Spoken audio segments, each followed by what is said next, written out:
He should be here in a second. I'm right there, ain't I, Dave? Yes, you're here. Yes, you are. Hey, how you doing, Buddha? I'm all right, Jared. Long time no see, man. Yeah, fantastic. Oh, I love the chapeau. David, do you think it's important to write and inspire people during these times? You know, it's been tough because I've been blocked for months now. And I've written a couple of things, and I don't know if it's our job to inspire or maybe entertain, diverge a little bit. I think that we're all stuck in the coronavirus rut, and we're looking for distractions away from it. I've been watching romantic comedies, for instance, just to get my mind off of that. Right? I think we need more humor, more fun stuff. Maybe more of the kids' poetry that you write, Dave. I've been thinking about this Puddin'head Kids thing on Saturday afternoons, but I don't know exactly what the copyright percussions would be to, like, read a Dr. Seuss poem. And I wonder if Dr. Seuss is still under... He probably still is under copyright. yeah, there was a Sonny Bono law that extended the copyrights, and that Sonny Bono law like covers Dr. Seuss at this point. I don't know it. Would it matter if you're not making any profit off of it? It's Um, not like you're charging people to come hear you read the poem or anything, you know? they could tell us to stop doing it. Basically. Yeah, I mean, They could probably take away all the money you made from writing poetry, Dave. Well, That's technically, if it's copyrighted in the Copyright Office, they could sue for damages. That's right, but no one ever believes that.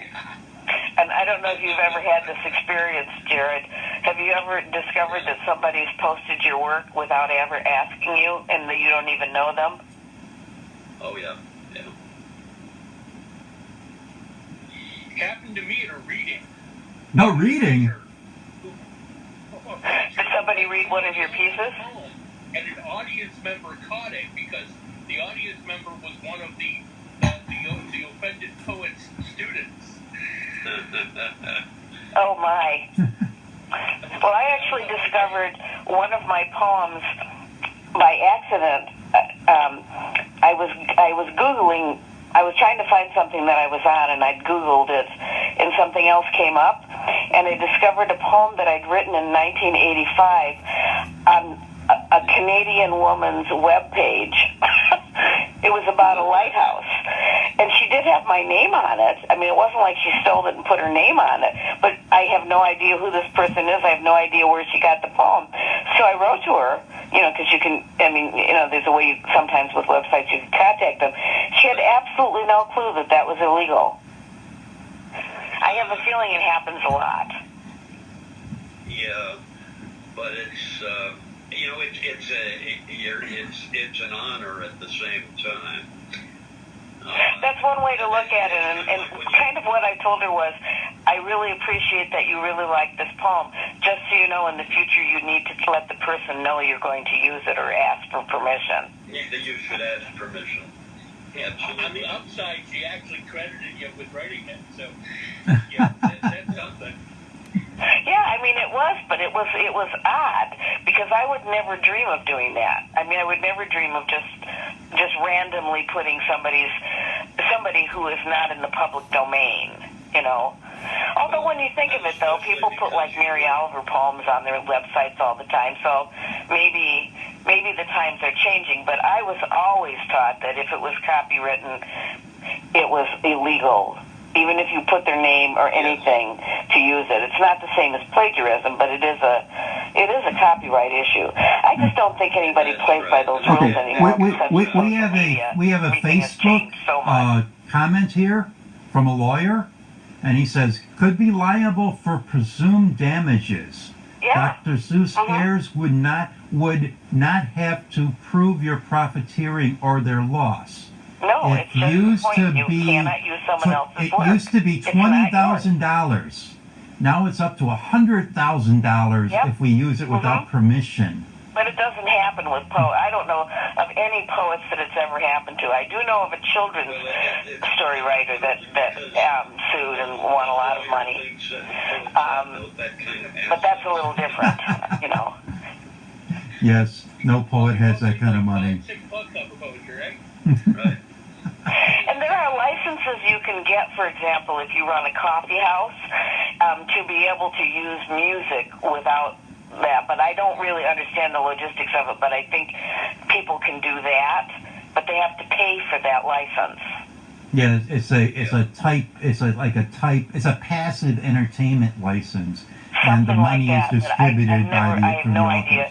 I just play by the rules.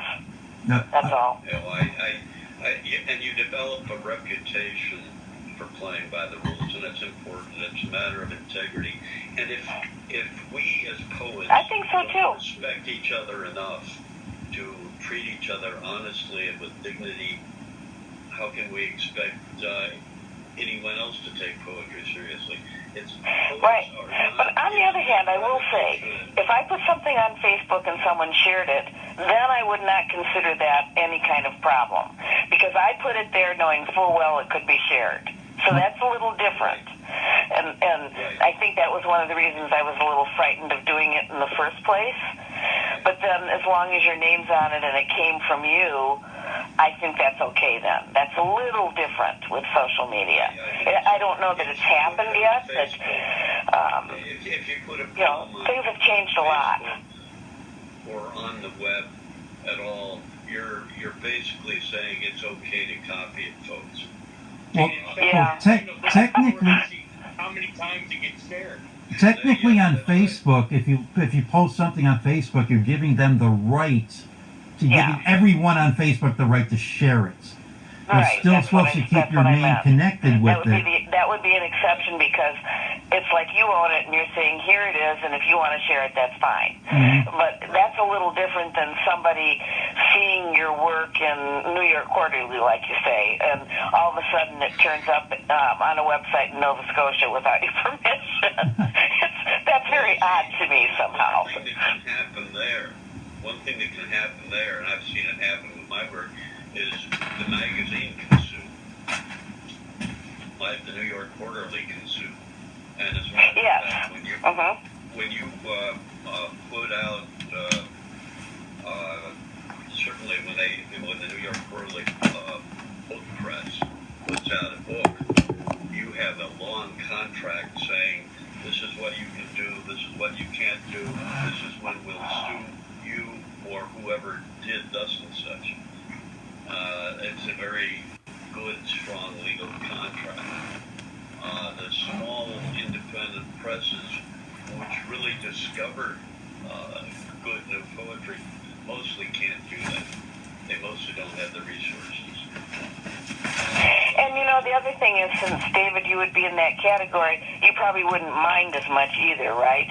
If somebody stole anything, no, I would use all my resources and spend $20-$30 to try to defend my poets. Exactly. But, for example, if one of my pieces turned up on, some Chicago website, but you were not credited, but I was, how upset would that make you? No, I mean, my poets are my poets, and I will defend them, but, you know, I don't necessarily need the credit. So, yeah. I think that's more or less what Jared was saying, right? Yeah, but, well, we in Chicago, we got a way to deal with that. You get whacked. No. We come and visit you. We go to war? What? No, you get whacked. David, I was just thinking about that. Remember the Poetry Wars when you gave me my rank and everything like that? I almost feel like we're in Poetry Wars again. We're in a war. Yeah, but who are we fighting? I mean, really, we're fighting for our own survival right now because there aren't any venues for us to perform in. Well, this venue of the future. I think this kind of doing a show like Dave's doing here, or like Charlie Roster has up in on Mike Poetry thing. He runs out of Vermont. This is. But everybody say hello to everybody. Listening to you than you do at a reading. Everybody say hello to Brahmin. The world can come in. Everybody say hello to Brahmin and Michael and Kathleen and Anna Hussein. Hello. Say hello to Thanks for everybody. tuning in. And it's kind of. I'm looking at the clock on the wall. Where did I put the clock on the wall? Somewhere here, there's a clock on the wall. You got it.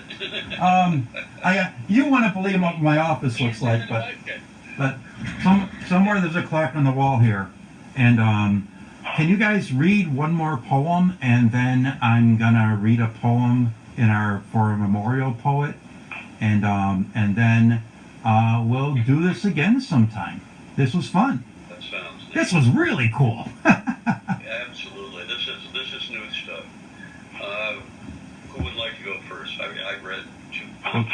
Well, somebody else MC, because I got to go do something right now. Jared, I'm having a little trouble hearing you. What did you just say? Yeah, I was saying. Jared. Some people on the internet has complained about not being able to hear you well. So if you could get a little bit closer to the mic. Okay. Can you hear me now? I can, but I'm on to Zoom with you. Yeah. Well, let me. That's louder. That is louder. Okay. Let me read like the sun over primeval earth. This is from that. That's How It Is by Spartan Press. I like to think of sunshine coming over the mountains and filling each green fiber that grows with the distance of uncounted miles. But justice starts before that because of the lives that settle into the silt of oceans and the oh so slow grinding of continental grit and the seeds that were planted. I've lost you, Jared. What? And the seeds that were planted millennia ago. The earth rolling over into itself, rising upward toward where the air is more thin and pure. And those seeds begin then to branch out as lichen, and moss springs at last from almost lifeless rock. So that after time has been forgotten, gone unmeasured, those soft and vulnerable green tendrils begin to reach that sun that came from beyond memory and beyond meaning. Like this, I think of genetic memory beyond time, and of the seeds of human misunderstanding reaching out and trying to carry human growth one more step beyond this pitiful bag of rags we carry on our bone. We try, but in the Jared, I've lost your voice. Jared, we can't hear you really well. I don't know if you can hear me at all. I couldn't hear you. I can't hear you at all now. I don't know. Okay. Finish up. I did not change the. I can hear you now. Before we started, you can hear me now. But not now. Okay, Christine, I don't think that's my phone, but let me check some tech over here. No, I can hear you. Let me check this phone here. I don't know. Okay, Jared, finish your poem. Okay. It is quiet on the internet. I can hear the internet. I know it is the little things unnoticed that go on, that get passed from one generation to another. One Harriet Tubman, one Martin Luther King, one Kennedy, one Gandhi, one starving boy not exposed to media but stretched out upon the mountains, draped beneath the cosmos, cold and dying, but reaching out toward that greater source of life, that sun that breathes life into our souls across darkness, that makes a difference across the raft of generations, that builds justice beyond the understanding of tired men, and is justice that brings peace to those we never know. Yes. Beautiful. I always love to hear you read, and I can always hear the Walt Whitman. That you kind of remind me of Walt Whitman. We have another visitor. The influence of Walt Whitman. We have another visitor, everybody. Oh, yes? Yes, she's joining us. Who do you think it might be? Carolyn Johnson, maybe. It's Carolyn. How do you know it's Carolyn Johnson? I can read it on my screen. Okay. Hi there, Carolyn. Hi, Karen. How are you? I'm doing well. How are you? Hi. Hi, Carolyn. We've been having an occasional sound problem on this, but it's been going pretty well. I think the video feed's cutting it in out a tiny bit, but in all, it's been going pretty good. Is that better? No, we can hear you okay. Okay. I wanted you to talk about poets and patrons a little bit, because we've all been judges on the Poets and Patrons contest, and I wanted you to tell us a little about Poets and Patrons. How do we join? Yeah, well, it's been really a wonderful conversation you guys are having, and we have this link because Jared is past president of Poets and Patrons, and he's also, last year he was a judge for our contest. He's going to be a judge this year for our social conscious category. So Jared is kind of a background in Poets and Patrons, which is wonderful. By the way, I have several of his books, and I have several of Christine's books too, and I love them all. And I just want to say, I remember seeing a play in Naperville that was made out of Jared Smith's words, his poetry from Lake Michigan. And that was really neat. Well, thank you. And that book was published by Dave Getchik. Oh, really? Oh, wait a minute. Lake I Michigan think and I other actually got this poems. one. You could get it on the website. Yeah, it's really cool. It's like, Wait. and the play was all, to my knowledge, just like in verse. The play was Yes. in verse. Yeah, it's really neat. Every word in the dialogue of that play was a line in the poem. Every line in the book Dave published, or in the poem there, the titled poem there, was in the play, and those are the only lines in the play. Yeah, it was kind of a surreal experience. It was really neat. David Leitner was a producer on that, and yeah, it was a neat experience, a mixed media type thing. We had some original music and songs that were added by other people. There's a small theater, I think they did comedy there too. They did different things. And, Was it at the Peabody Mansion, or was it out in Naperville? It was No, out it in was Naperville. Okay. Yeah, in right downtown there, like across from the Barnes and Noble. It's a very nice theater. They do have a long-running comedy improv there too, and they probably thought that's what this was originally. You never know. But it was, I think people liked it, and it was fun to work with other people on the music and the songs. Carolyn, could you get a little bit closer to the mic at all? Can you hear me okay? Yeah, you're the quietest one. I could probably turn it off. Let's see. You're the quietest one. Jared is the second quietest one. I'm amazed. Are you listening to it on Facebook? Or? I'm listening to it on Facebook. That's why I had this thing sticking in my ear. Oh, yes. Okay. Well, I don't have no idea what it would sound like on Facebook. Well, you're getting in whatever through Zoom, so I don't know. Is that better? Try to speak up. I don't know. There's like a 2-minute delay before I hear anything.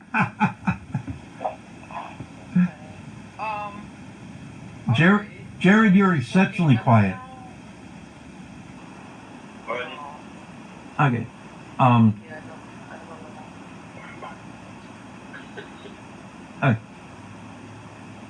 What? Who? What? I have no idea what's going know. on. So I'm trying to turn up the sound. I don't know if it's going to work. Can Okay. you hear me okay now? I can hear you. Listening to you over Zoom, so it's very clear over Oh, Zoom. input. There we go. Yeah. Huh. How we sounding on the Facebook Okay. Yes, I page? can hear you. Jared's quiet. I'm not talking right now. Well, what were you talking a few minutes ago? I heard that. But that's what people are listening to. Ah. Because of the Okay, there is some technical difficulties I'm working on, okay? in case one of us wants to swear or promote some kind of. Oh, there's probably censorship there, yeah. Okay. Because I know that when I'm stuck in a time delay, I like to drink lots of Coca-Cola. Coca-Cola. Okay, the only way you know how to fix this is to push you guys really close to the camera. Okay, Yeah, like that. and I push you guys a little bit closer, so it's going to move around a little bit. No, he means physically on our individual devices. No.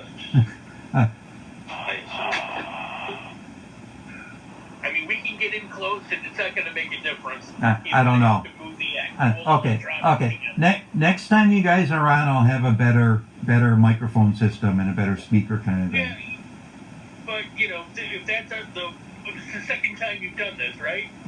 It's second and a half. I'm kind of making it up as I go along. We're gonna have to hammer some stuff out as we go. That's right. Well, What does a poetry show ever run smoothly? it's been fun though. I've had fun. Have you guys had fun? Absolutely. And it's so good seeing everybody again. The best part about doing it this way is that it starts on time. Yeah. Yeah. Yes. Like I said last time, it's like having a drink with old friends. Carolyn, how can we Absolutely. join Poets and Patrons? And what is Poets and You can Patrons go to our doing? website. We have an awesome website, poetsandpatrons.net. What we're doing is we're still promoting our contest, which the deadline September 1st. We're going to have the rules up probably in early May. But it's poetsandpatrons.net, and it has a lot of information about the history of the organization and the kind of workshops we lead and the just things that we do mostly in Chicago. So, But there's no workshops planned right now or scheduled yeah, for. we're not doing the Zoom thing with our workshops like some people are, but we are, so the workshops have been, of course, canceled indefinitely, but we are promoting our contest, and so that's what we're really focusing on at this point. And there's 14 categories, plus we have a Sonic category. Sonic contest has 2 categories. So there's really 16 possible categories that poets can enter. We have some, typical categories like, formal verse, free verse, but then we have social conscience and nature. But we also have like a category this year called aches, like aches and pains. And we're having another category dedicated to healthcare workers for the coronavirus. And it's basically, if anyone gets inspired to write about healthcare workers, they can enter that category. So we have some kind of interesting, different categories this year. Yeah, how you guys come up with 14, I have no idea. I don't know. Maybe we're inspired by the sonnets, 14 lines for a sonnet.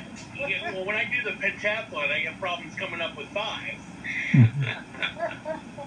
Well, some of our categories, like free verse get a lot of entries, but some of ours really, to be brutally honest with you, we don't get a whole lot of entries. Okay, Carolyn, what's the easiest one to win that has the least amount of entries? Well, the easiest ones are the more obscure ones, or even the Chicago focus. Like last year, we had a Chicago any aspect, like anything that had to do with Chicago. We don't have as many entries on there because the contest is a national contest, and so they don't always know as much about Chicago as people who live in the area. Or like this category I just said, aches and pains. I can guarantee you that's not going to get a whole lot of entries. So if you are in some way have an idea for that, you probably have a decent chance. I got aches and pains all the time. I carry my crosses very well.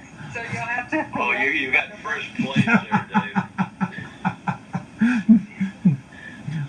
You get extra points if you use the word lumbago. Okay, well, I want to hear a poem from Buddha, and then I want to hear a poem from Carolyn, and then I'm going to kick everybody off but Christine, and then I want to hear a poem from Christine, because the old clock on the wall is ticking away.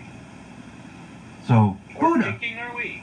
Buddha, give us a, well, we got a 4-hour limit on Facebook Live, and the feed has been pretty good. I'm afraid of running out of memory on my cell phone, so I won't be able to keep this very well. I'm not doing a poem by me tonight. I'm going to do a poem by Leslie Eve Morrow. Who's he? Leslie Eve Morrow was a poet in the Village in the 60s. Not a lot of published work. He was a guerrilla poet, like they write it on tables in coffee shops and stuff like that. This poem doesn't have a title. It's called by Providence, found by a demolition crew wrapped around a vintage engagement ring inside an unmarked box, Bristol, Rhode Island.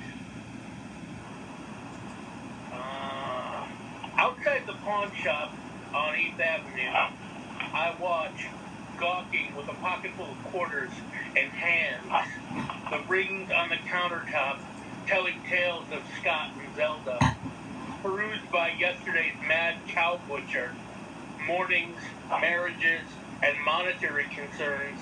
She slips the cash into road-weary jeans and lingers. Entering this place, a collection of Delcenic dreams, bruised eyes, tickets to somewhere else, dreams traded for elusive dreams, legacy of the Fitzgeralds sit in a shadow box of the memories discarded. We will never meet again. That was Leslie Eve Morrow, ladies and gentlemen. Well, That's beautiful, David. Brahman Shumway just left us. She said this You was... mentioned Fitzgerald. It reminded me of Fitzgerald's and Berwyn. As opposed to F. Scott and Zelda? Well, that too, yes. Brahman Shumway just left us. She said this was edifying. And Brahman Shumway said, Jared, so good to hear your voice again. I remember kissing your cheek at your going away reading in Chicago. Brahman, you're wonderful. And we haven't had any major difficulties, I don't think. I think the video feed has been pretty strong. The audio has been on and off questionable. But you know, I think this was pretty good. And I think Carolyn owes us a poem if you have one. Okay, so this is a poem I wrote fairly recently. You guys might know that my husband is very musical, and sometimes we play music together. So this is called Self-Portrait as Music. And there's 3 sections. It's not too long, though. So this is section 1. A portal that opens the mind. She perfumes the air when I play piano, helps me weep for the dead. Like the wind in the spring kenneled deep inside, she hides until ushered forth in bold crescendos. I carry her melodies in my pocket, marbleize them on tattooed skin, improvise notes on bluer days. Chord-rich, she helps me sing guitar duets with my partner, reach for high notes, higher than crime and violence on TV news. 2. The conductor raises his baton, her symphony begins. The hollow canal of my heart splashes with painted turtles, each measure a roller coaster of applied physics, each aria an algebraic equation to solve. Have I been ignoring my own music? Am I afraid of the viola of my body? The harps play on as I stray from the song, only to return again. A still lake, some ripples, one lone swan, the call of geese. I am no longer a lonely gondola. 3. Listen, there will come a day when the world needs your music too. When the concert ends, a glissando of harp strings floats to the ocean. You will climb to the top of your ship's mast, admire the vastness of the sea, the rare jazz of waves. Wind chimes portend a new song. My whole life has been one sad sonata. Red rover, let songbirds come over. Let me close my eyes and alchemize into a duet of pure air. I foresee the day she disappears, the night music ends. No deep baritone sotto voce to whisper gently a Gershwin tune that has no words, just the pinging of raindrops pelting on the roof. So I know it's a little long, I apologize. Wow. Very nice. Oh, Carolyn, that was absolutely virtuoso. And I mean that in the best way. You have so much intelligence and cadence, and it's just beautiful. Yes. Thank you, I appreciate that. Okay, everybody, Enjoyed the conversation. Yeah. everybody, I'm kicking everybody off except Christine right now. I'm kicking all the Zoom people off. So, I love you, Zoom people. Ciao. Bye. Thank you. We'll do this again really soon, probably in like 2-3 weeks. I'll get you guys back on. Next week we're going to do JJ's thing. If I could figure out how to make it just a little bit better. I'm gone. David, you're wonderful.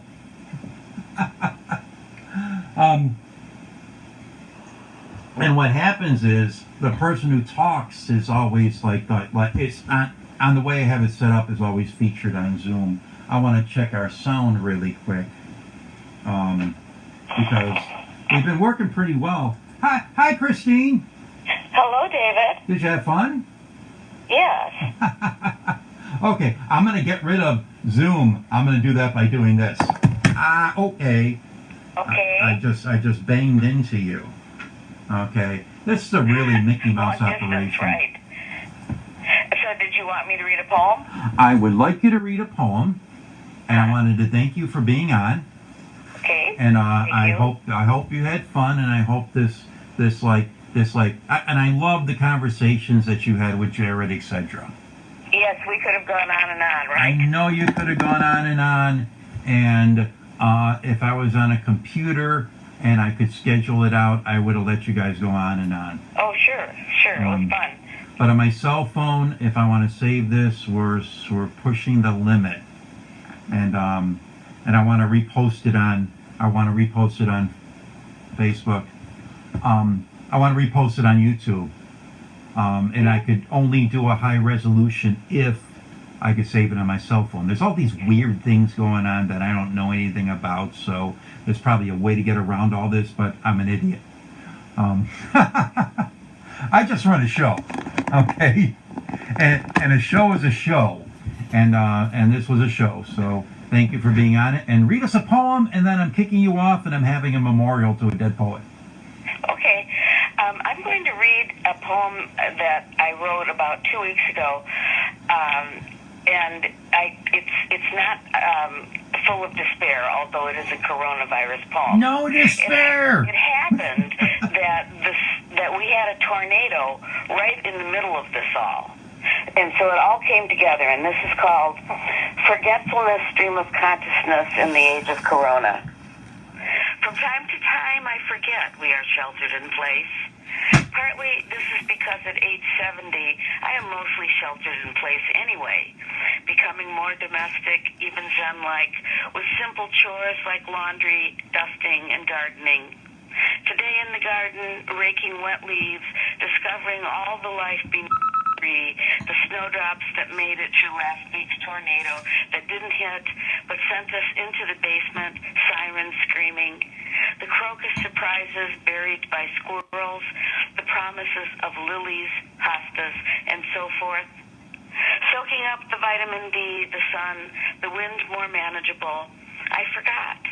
I mean, completely forgot. That just this morning, I had to learn how to order online groceries for delivery, whether to wear gloves picking up prescriptions, whether cardboard really does harbor virus. You know what I mean. The questions with the answer always, experts disagree. But today I let the wind tousle my thick dark hair, let it make me a gypsy, a shaman, a gardens. Let it give me one small moment of freedom before I snap to my damn senses, lose the poetic reverie before I push myself to my limits, pulling lily hairs out in bunches, so satisfying, shaping the Lenten rose, resurrecting before me.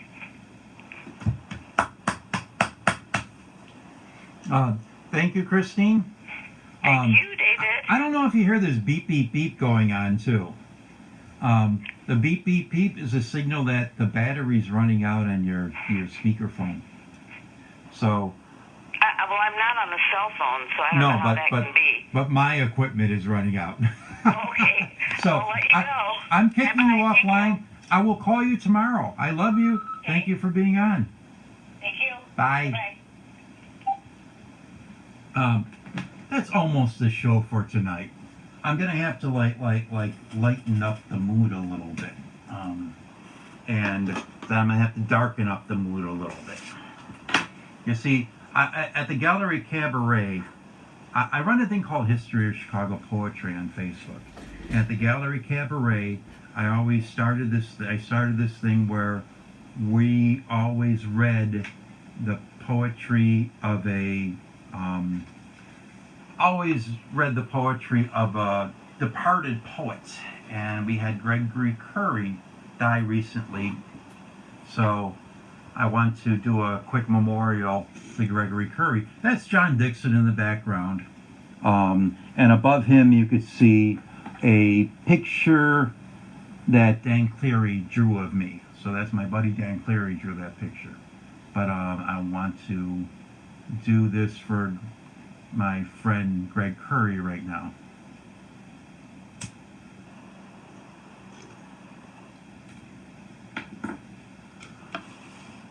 We have gathered the talismans. We have lit the candle. And I want to call upon the gods of poetry, evil though they may be, to help bring us the spirit of our fallen brother through a reading of his poetry. Tonight we're going to remember Gregory Curry. Gregory Curry died last month. He missed all the madness, and he was an important poet for the poetry scene because he ran some venues, and he ran some really successful venues, and he was always at different venues. He was at the Green Mill, he was at the Heartland Cafe, he was at Heirloom Books, he was featured all over the place, and he had such passion for poetry that because of that, he will be a flame that is missed. This is by Gregory Curry. It's a lighter poem by him. It's called Forts. And I hope I have enough light in here. Okay, that's a little bit better or worse. Forts. For some unstable arena of childhood practice, at some point it came clear that a survival tactic was to hide, I don't know what from.